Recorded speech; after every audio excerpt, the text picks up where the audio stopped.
Good morning, student.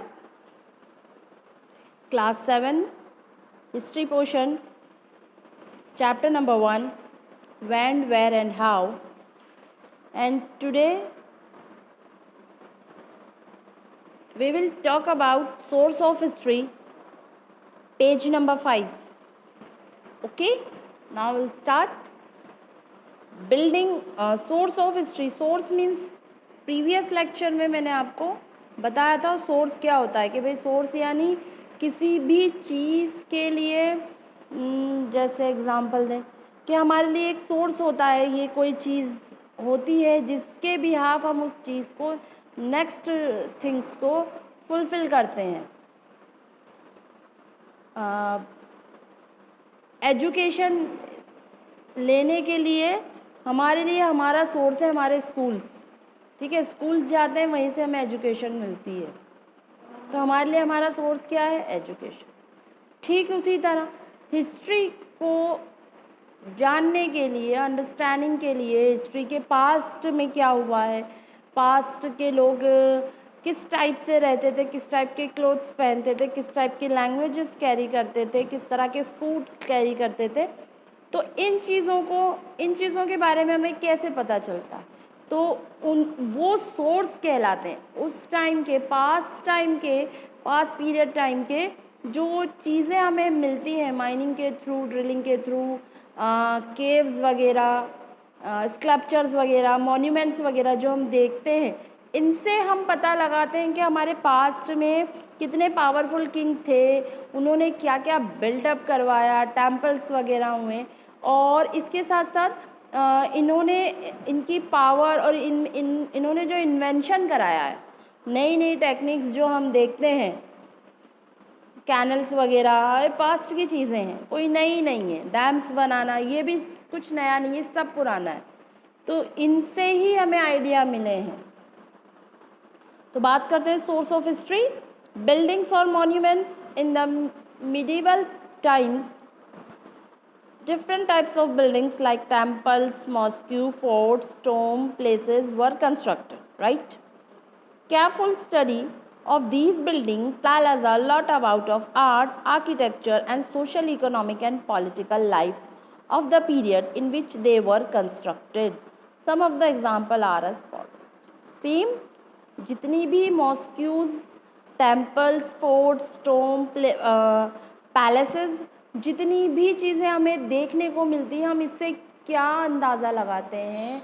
हम ये thinking organise करते हैं कि ये किंग जिसने भी इस मॉन्यूमेंट्स को, मॉस्क्यू को, टेम्पल्स को कंस्ट्रक्ट किया होगा, ये इतने पुराना है, ये कितने पास्ट का है, ये किंग कितना पावरफुल था, उसकी पॉलिटिकल, उसका एडमिनिस्ट्रेशन, उस टेम्पल का कंस्ट्रक्शन, मॉस्क्यू का कंस्ट्रक्शन बताता है कि ये कितना डिवोटी था गॉड की तरफ से, या उसका जो पैलेस है अगर बहुत अच्छा आर्किटेक्चर है तो इट मीन्स वो बहुत ज़्यादा एनग्रेव था, बहुत ज़्यादा फील था आर्किटेक्चर की तरफ से, वो बहुत ज़्यादा ये कह सकते हैं हम कि उसको बहुत पसंद था आर्किटेक्चर, इसलिए इसने इतना अच्छा पैलेस बनवाया।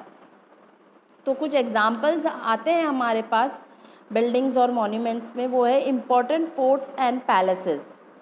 तो जो इम्पोर्टेंट फोर्ट्स एंड पैलेसेस हैं वो है Red Fort, Agra Fort, Gwalior Fort, palace at Jaipur and Jaisalmer, Golconda Fort and Mandu Fort. तो आगरा फोर्ट की पिक आपके सामने है। इम्पोर्टेंट मॉस्क्यू, जामा मस्जिद, मोती मस्जिद, इनकी भी पिक आपके सामने है। टेम्पल्स में Brihadeshwara temple at Tanjore, Khajuraho in Madhya Pradesh, sun temple at Konark, Dilwara temple, golden temple. ठीक है, तो ये सारे टेम्पल, कुछ एक बृहदेश्वर टेम्पल की पिक आपके बुक में दे रखी है। टोम्स की बात करें, टोम्स मतलब मकबरा, Humayun tomb, Taj Mahal, Safdarjung tomb. Other monuments क्या हैं? Besides those mention about building like Qutub Minar, Char Minar, victory tower etcetera were also constructed. Other monuments यानी ना तो ये टोम्स है ना ये फोर्ट्स है, ये एक मीनार बना दी गई थी, एक बहुत लॉन्ग स्ट्रक्चर टाइप पिलर्स बना दिए गए थे जो हैं चार मीनार, कुतुब मीनार। तो देख लीजिए आप, ये चार मीनार का जो पिक है ये आपके बुक में दे रखी है। एक वे है उसके पास से गुजर के, वे से निकल कर जाते हैं हम अंडर उसके। मीनार है फोर, इसलिए इसका नाम ही चार मीनार है। कॉइन्स से भी हम बहुत कुछ पता लगाते हैं। Coins were issued by various rulers which depict the date and at times show the picture of the ruler। तो क्या कह रहे हैं कि जो कॉइन्स है वो हर रूलर, जब भी कोई नया रूलर आता था रूल करने के लिए किसी भी डायनेस्टी पे या किसी भी किंगडम पे, तो वो अपनी एक नई करेंसी इशू करता था जिस पर या तो उसकी पिक्स होती थी या उसके सिग्नेचर्स होते थे या कुछ ऐसी एब्रीवेशंस लिखी हुई होती थी जिससे वो जो टाइम पर दैट टाइम जो रूलर वहाँ रूल कर रहा है उसके बारे में पता चले। ऐसी कुछ साइन होते थे, ऐसे कुछ सिंबल्स होते थे जिससे उस टाइम के रूलर का पता चलता है। तो metals use in these coins tell us about the economic state of the kingdom. जो जिस टाइप के मेटल उन कॉइन्स को बनाने में यूज़ किए जाते थे, उन टाइप्स के मेटल से पता चलता है कि वो जो टाइम था उस रूलर का वो कैसा था, उसकी वहाँ पर कितना धन था, कितनी इकोनॉमी स्ट्रक्चर कितना बेस्ट था। जैसे अगर मान लो कोई गोल्ड कॉइन चल रहा है तो पता चलेगा कि हाँ उस रूलिंग टाइम में बहुत पावरफुल किंग था इकोनॉमिकली, फाइनेंशियली, तो गोल्ड कॉइन चलते थे। आयरन के, कॉपर के चलते हैं तो इट मीन्स हाँ ठीक है इकोनॉमी थोड़ी सी डाउन थी लेकिन एडमिनिस्ट्रेशन था, रूलिंग सिस्टम था। तो कॉइन से भी हम ये पता लगा सकते हैं कि इकोनॉमी कैसी हुआ करती थी। बायोग्राफीज एंड ऑटोबायोग्राफीज, देखो बायोग्राफी किसी पर्टिकुलर पर्सन पे जब कोई अनदर पर्सन उसकी पूरी लाइफ पर एक बुक लिखता है, एक पूरी स्टोरी लिखता है, वो बायोग्राफी। ऑटोबायोग्राफी जो हम खुद अपनी लाइफ पर खुद लिखते हैं वो ऑटोबायोग्राफी। तो biographies and autobiographies, biographies and autobiographies of rulers give an insight into the ruler's life and the social, economical and political life during that period। तो उस टाइम पर बायोग्राफीज एंड ऑटोबायोग्राफीज काफ़ी लिखी गई थी।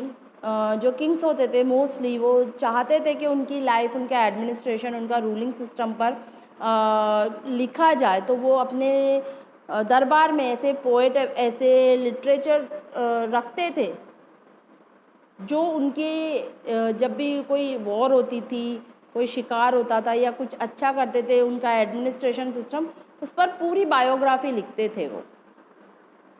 एग्जाम्पल्स हैं Ain Akbari written by Abul Fazl give us insight into Akbar administration. Akbar के time पे अकबर ने भी एक राइटर रखा हुआ था जिसका नाम था अबुल फजल, जिसने आईना अकबरी लिखी थी। ये 3 वॉल्यूम्स में है और इसमें अकबर के जो रूलिंग टाइम का एडमिनिस्ट्रेशन है पूरी तरीके से सामने है। तो उसकी Jahangiri by Jahangir about Jahangir and Baburnama by Babur.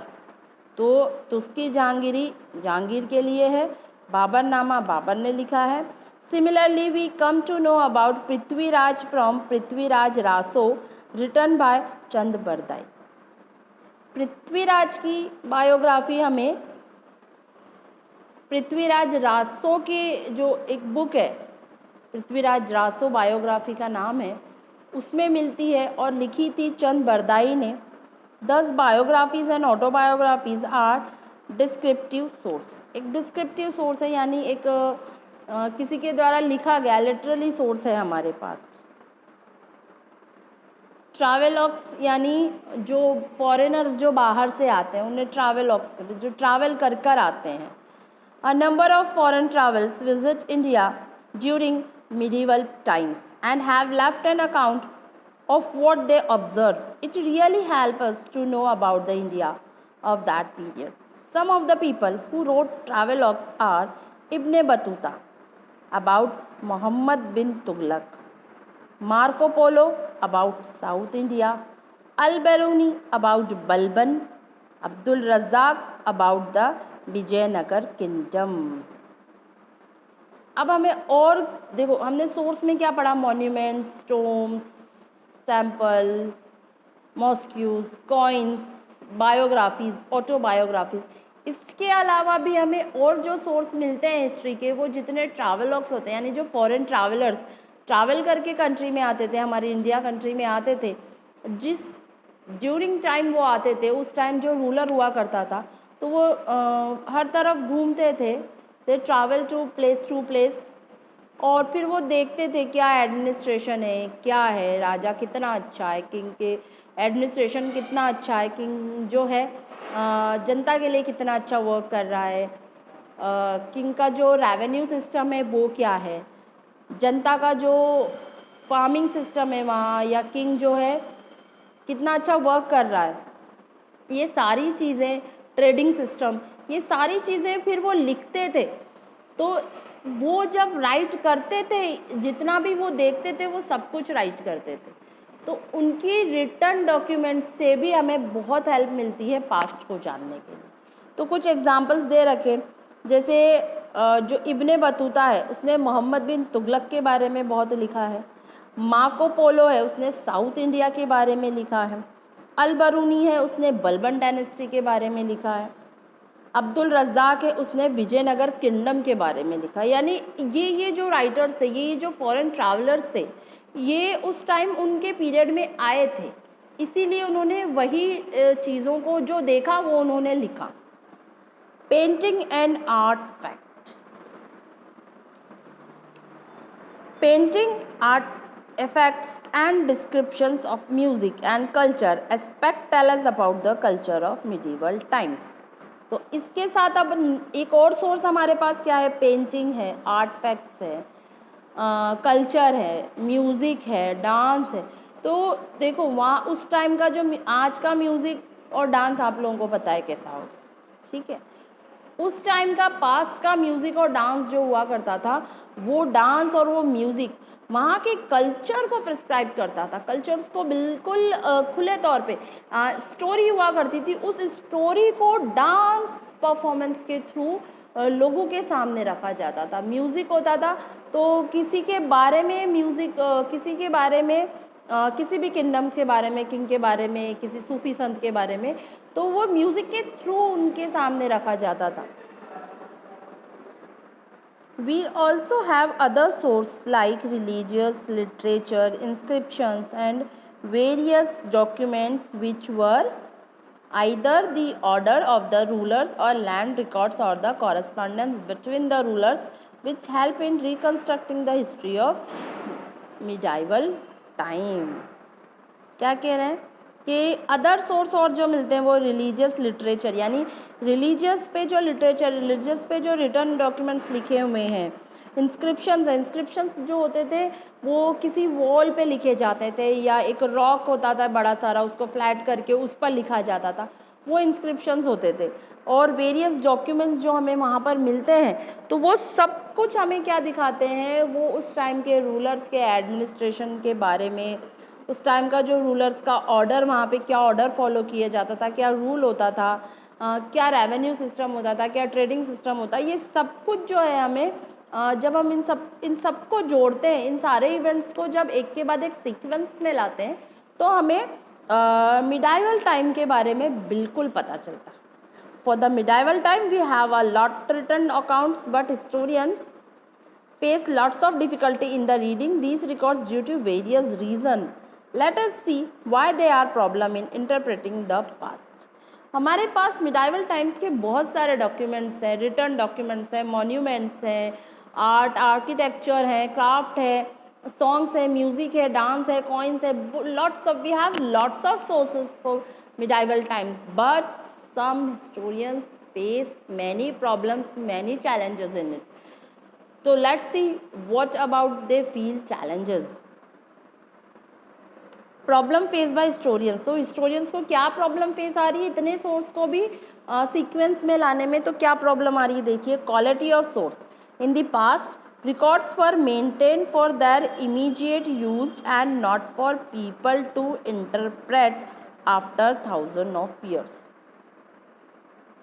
तो जो रिकॉर्ड्स मेंटेन किए जाते थे वो इमीडिएट यूज़ के लिए किए जाते थे, यानी जो भी रिकॉर्ड्स हो रहा है, मान लीजिए कोई किंग है, वो अगर अपने एडमिनिस्ट्रेशन के बारे में किसी से लिखवा रहा है, कोई राइटर रिटर्न कर रहा, तो वो क्यों उसके एडमिनिस्ट्रेशन की बुराइयां लिखेगा, सब कुछ अच्छा अच्छा लिखेगा। तो क्या हुआ कि पीपल से इंटरप्रेट नहीं हो पा रहे थे, पीपल के थिंकिंग में नहीं थी ये चीज़ कि इतना कुछ लिखा हुआ है। तो रियलिटी क्या है, रियलिटी फैक्ट क्या है, वो सामने नहीं है। The following expect also affected the quality of source. और पीपल्स को ये पता भी नहीं होता था कि कुछ ऐसा लिखा है जो काफ़ी ईयर्स तक उनके नॉलेज में ही नहीं होती थी कि इतना कुछ रिटर्न है। मान लो कि अगर कोई रूलर है, वो बिल्कुल बहुत बुरा रूलर है, लेकिन उसने लिखाया सब कुछ बहुत अच्छा अच्छा है, तो पीपल्स को इंटरप्रेट ही नहीं किया गया, उसमें इन्वॉल्व ही नहीं किया गया। तो कैसे एडमिनिस्ट्रेशन के बारे में रियलिटी क्या फैक्ट है, तो एक क्वालिटी मेंटेन नहीं हो पाती है। There were no printing machines, और जितने रिटर्न डॉक्यूमेंट्स हैं वो इतने थाउजेंड ऑफ ईयर्स तक हम उसको कैरी करके नहीं रख सकते। तो प्रिंटिंग मशीन भी नहीं थी, तो हैंड रिटर्न डॉक्यूमेंट्स हुआ करते। नो कॉमन लैंग्वेज एक्सिस्ट, कोई एक कॉमन लैंग्वेज नहीं थी। लैंग्वेजेस की भी बहुत प्रॉब्लम आती है उनको कन्वर्ट करने में, तो एक कोई कॉमन लैंग्वेज नहीं थी। नया रूलर होता था, नई लैंग्वेजेस होती थी, सब कुछ नया होता था। The material use to inscriptions were derive from stones, metals, parchments, barks and paper. तो जो इंस्क्रिप्शंस होते थे वो स्टोन्स पे लिखे होते थे, मेटल्स पे लिखे होते थे, पार्चमेंट्स पे लिखे होते थे, बार्क्स एंड पेपर्स पे लिखे हुए थे। तो पेपर्स तक तो ये था कि वो थाउजेंड ऑफ ईयर्स तक प्रिजर्व नहीं रह पाए। बाकी जो मेटल और स्टोन्स पे और पैचमेंट्स पे लिखे हुए हैं वो हमें बहुत ज़्यादा ट्रैवल कर करके जाकर उनके साक्ष्यों को जोड़ना पड़ता है, तो वो भी एक बहुत बड़ी प्रॉब्लम है कि कुछ इधर लिखा हुआ है, कुछ उधर लिखा हुआ है, तो बहुत डिफ़िकल्ट हो जाता है ये चीज़ों को जोड़ना।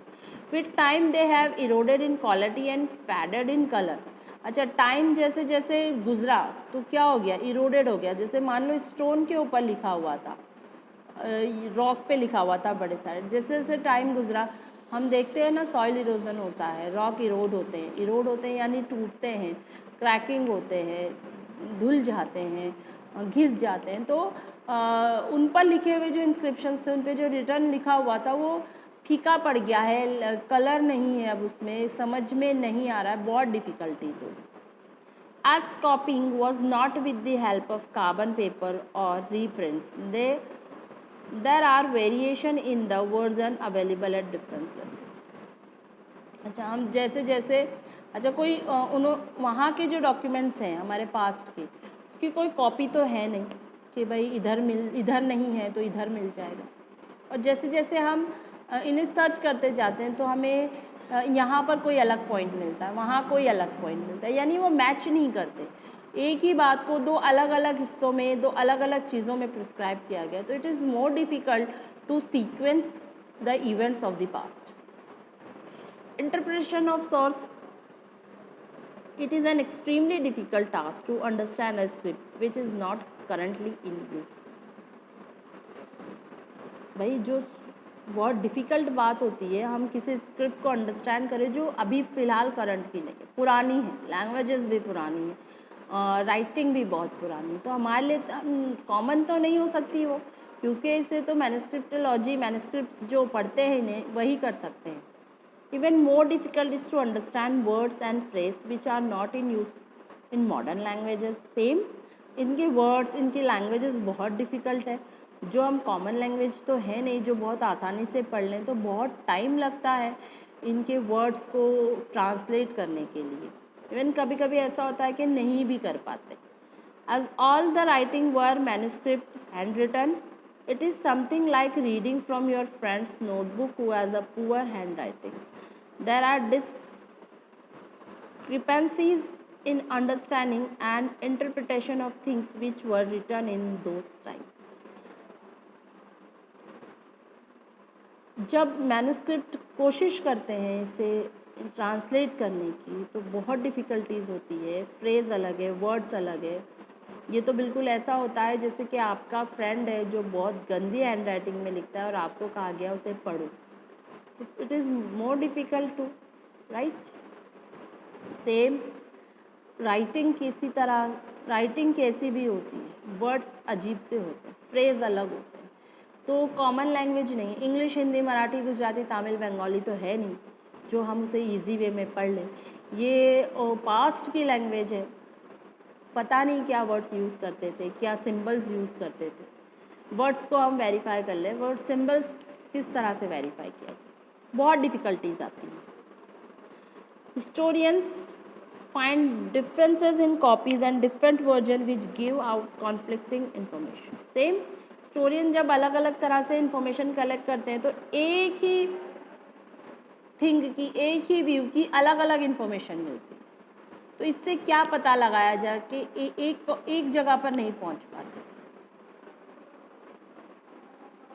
एडमिनिस्ट्रेशन है किसी रूलर का, तो किसी जगह पर लिखा हुआ है बहुत गुड है, किसी जगह पे लिखा हुआ है कि ना इक्वल है, ना गुड है ना बैड है।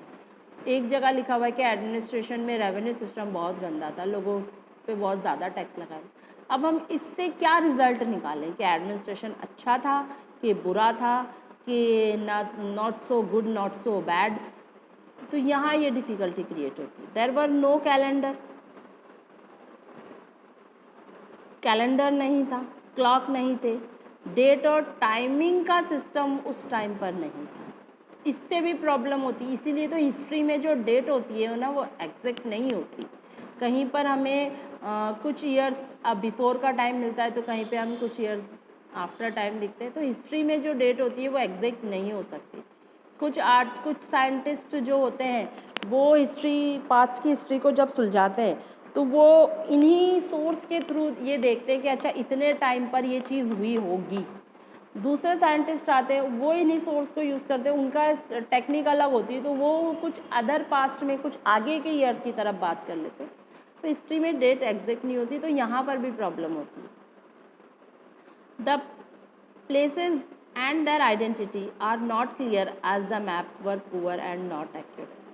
तो उस टाइम के जो मैप मिले हैं, उस टाइम के जो सोर्स के रूप में हमें मैप्स मिले हैं वो इतने क्लियर नहीं हैं, क्योंकि अगर उन मैप्स की बात करें तो ऐसी एक्यूरेट मैप नहीं है कि अगर उन मैप के थ्रू ही अगर हम प्लेसेस पर जाएं तो एग्जैक्ट लोकेशन नहीं आती। It is due to this variation in understanding that historian have to be very meticulous in understanding, interpreting and reconstructing things of the past for our understanding। ये सारी problems जो है historians की, ये उन्हें बहुत प्रॉब्लम फेस करवाती है, बहुत सारे चैलेंजेस उनके सामने खड़े हो जाते हैं कि ये सारे इवेंट्स को वो सीक्वेंस में रखकर हमारे सामने पेश, बहुत प्रॉब्लम करते हैं, बहुत इंटरप्रेशन हो जाते हैं, कॉन्फ्लिक्ट हो जाती है चीज़ें। Highlights of the medieval period in India। Highlights, let us see the journal outline about the historical trends of the medieval period। We shall see the detail and specific aspects in early and later medieval periods in subsequent chapters। ठीक है, highlights देखते हैं medieval period India के highlights क्या है। Growth of settlements, The settlements grew in size as the population grew in number। जैसे जैसे population बढ़ती गई सेटलमेंट्स भी बढ़ते गए, यानी नीड जो होती है इन्वेंशन को लेकर आती है। Trends change, technology started growing and people started travelling around in search of food and shelter. देखा है हमने, जैसे जैसे नीड बढ़ी है लोग मूव करने लगे, इधर से उधर ट्रैवल करने लगे, one place to another, food और शेल्टर की तलाश में। This cause cutting down of jungles and growth in agriculture. इसी से क्या देखा कि जब फॉरेस्ट क्लियर करने लगे और वहाँ एग्रीकल्चर करने लगे। Many tribals also started mixing with the settle people in towns and villages. This help the mix of tradition and culture. और हमने क्या देखा कि जब जैसे जैसे लोग सेटल होने लगे तो विलेजेस सिटीज़ के लोग एक साथ मिक्स होकर रहने लगे, और काफ़ी अलग अलग कल्चर के, अलग अलग ट्रेडिशन के लोग एक साथ मिक्स होकर रह रहे हैं। तो इससे क्या देखा, इससे एक नया कल्चर एमर्ज होता है। जो 2-3 कल्चर जब एक साथ मिल जाते हैं तो एक नया कल्चर एमर्ज हुआ। तो बहुत सारे नए नए कल्चर्स को हमने देखा है। People from different settlement in different region travel to other region, saw different culture, saw different crops and learn new method. अभी कोई पर्टिकुलर रिलीजियस का बंदा है, वो अगर एक कम्युनिटी है, वो अगर ट्रैवल करके अपने शेल्टर्स के लिए, अपने फूड के लिए आगे की तरफ मूव करती है, अगर उस जगह कोई नया कल्चर है तो वो उस कल्चर में इमर्ज हो जाती है, मिल जाती है, तो एक नया कल्चर देखने को मिलता है। उन्हें भी एक नया कल्चर सीखने को मिलता है, नया ट्रेडिशन सीखने को मिलते हैं, नए रिलीजियस के रूल्स वगैरह देखने को मिलते हैं, नया ट्रेडिशन मेथड नज़र आता है, एग्रीकल्चर के नए सिस्टम पता चलते हैं। तो बहुत कुछ नया हो जाता है। तो जो चीज़ चेंज आती है तो चेंज बहुत अच्छा होता है। This led to technological advancement and trade between settlement also developed। इससे क्या देखा, इससे टेक्नोलॉजी डेवलप्ड हुई है, ट्रेड डेवलप हुआ है। ट्रेड जब डेवलप हुआ है तो लोगों के पास इकोनॉमी आने लगी, लोगों ने नए सिस्टम्स को और इन्वेंट किया है, सेटलमेंट्स हो गए। जैसे मैं यहाँ ट्रैवल करके आया हूँ, यहाँ मुझे बहुत अच्छा मेरा ट्रेड चल रहा है, या मेरा जो भी ऑक्यूपेशन है, यहाँ मेरी ज़्यादा इकोनॉमी है, तो मैं वहीं सेटल्ड हो गया। तो सेटलमेंट की थिंग्स जो है ज़्यादा ग्रो हुई है। Development of travel and trade, gradually people started travelling to more distance place and travel from Persia, Arabia, China and other distant foreign land started visiting this region to explore and understand the people. तो देखो, development of travel and trade, trade बढ़ा कैसे, लोग जब travel कर कर आए, उन्होंने देखा कि यहाँ पर बहुत कुछ है ट्रेड करने के लिए, कॉटन है, अदर एग्रीकल्चर प्रोडक्ट है, मसाले हैं, स्पाइसेस हैं, फैब्रिक्स है, तो बहुत सारी चीज़ है जो यहाँ से ट्रेड करके वो चीप रेट में, और जो हमारी कॉस्ट थी बहुत चीप थी, चीप रेट में ले जाकर, कॉफ़ी है, चीप रेट में ले जाकर बाहर के अपने फॉरेन कंट्रीज़ में बेचने से उन्हें बहुत अच्छा प्रॉफिट मिलता। तो वो लोग, जैसे एक आया तो उसने देखा कि भाई ये बहुत अच्छा ट्रैवल करके जो गुड्स लाकर यहाँ बेचता है, तो ये तो बहुत अच्छा कमा रहा है, तो क्यों ना, व्हाई नॉट मी। तो ऐसे कर करके लोग मूव करने लगे अलग अलग कंट्रीज से, पर्शिया से, अरेबिया से, चाइना से, अलग अलग टाइप्स के लोग यहाँ आने लगे और ट्रेड करने लगे। तो ट्रेड के थ्रू क्या देखा, हमारी भी इकोनॉमी में हमारे भी गुड्स बिकते थे और उनको भी फ़ायदा होता था। तो दोनों ही चीज़ जो थी, प्रॉफिट थी दोनों ही तरफ। तो एक सिस्टम जो बढ़ा, ट्रेड डेवलप हुआ। This voyages and travel help to develop trade and exchange of items from different regions for far-flung areas. The message of level of prosperity in this region, travel wide the trade increased. Same, जो travellers थे वो क्या करते थे, सिर्फ खरीदते ही नहीं थे, अपनी कंट्री से भी चीज़ें लाके यहाँ बेचते। तो जिनको नीड थी वो खरीदते थे। इससे क्या देखा गया, दो कंट्री के बीच में जो चीज़ों का एक्सचेंज हुआ, इससे एक नया जो सीन क्रिएट हुआ वो था ट्रेड। ट्रेड जो है ट्रैवल के रूप में बहुत ज़्यादा डेवलप हुआ। तो आज के लिए हमने बहुत कुछ पढ़ लिया।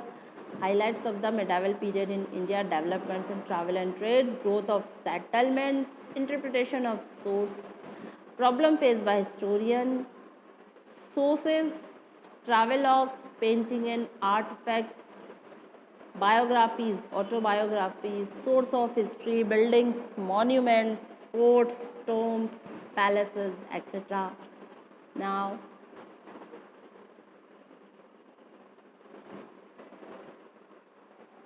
we meet next lecture. So, आज के लिए बस इतना ही। Thank you students.